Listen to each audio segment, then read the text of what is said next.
So next we'll quickly cover when can you file a continuation. So generally direct prosecution is done with respect to continuations. So I'll also cover why you need to file a continuation, not a continuation in part.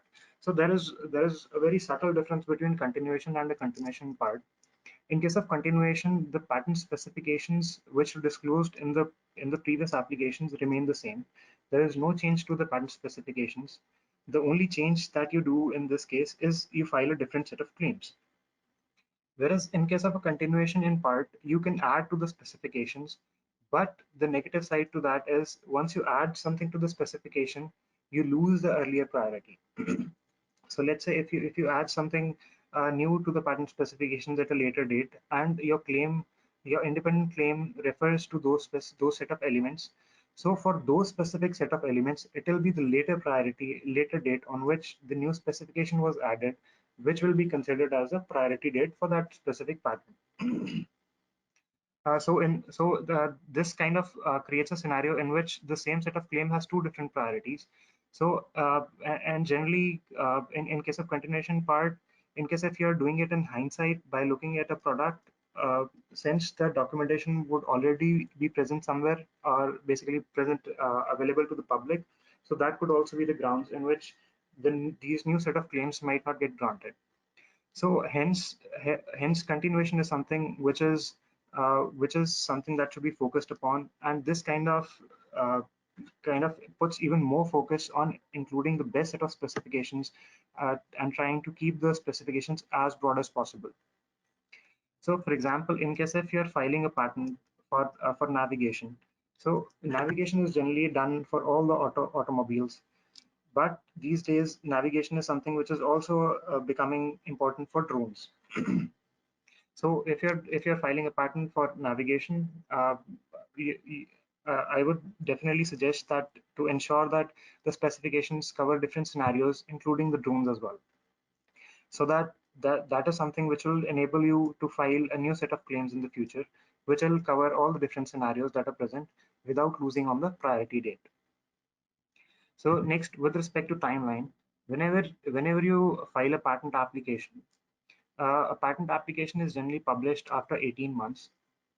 So during this, during this phase, the patent is considered to be under prosecution, and you can always file a continuation. The next step is from the filing within 3 years. Generally, the patent office issues a notice of allowance. So this is also the time frame during which you can file a continuation as well, because again during this time frame, the patent is still considered to be under prosecution.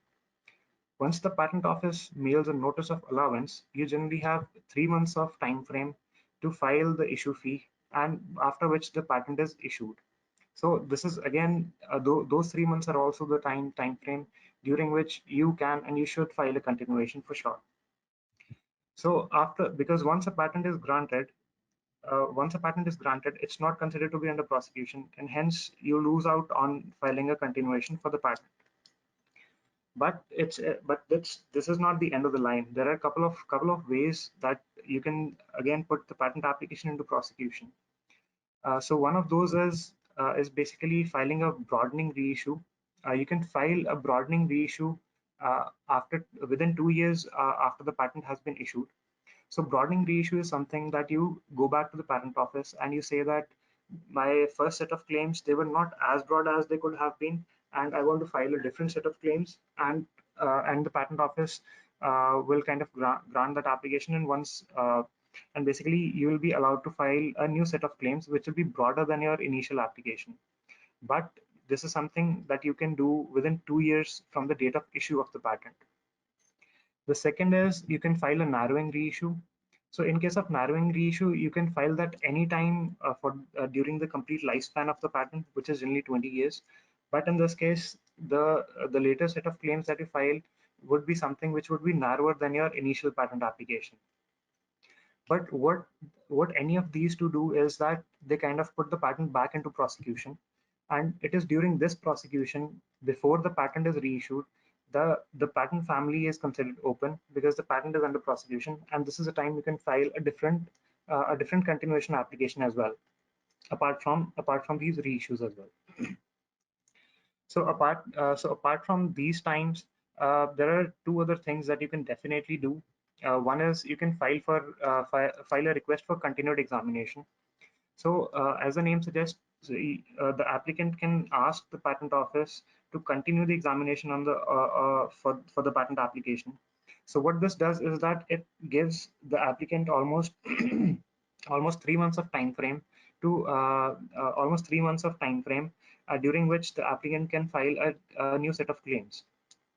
The second strategy that you can do here is you can revive an abandoned application in the family.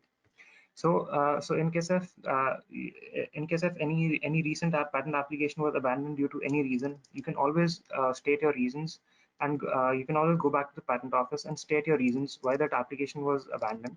And once the patent office says, okay, go ahead, that abandoned application is now open, and that will kind of go into prosecution. So during this stage, you can file a different set of claims for this abandoned application, and since now it is under prosecution, you can file different continuations as well. So these two are kind of considered alternative strategies apart from the timelines when you can file a continuation.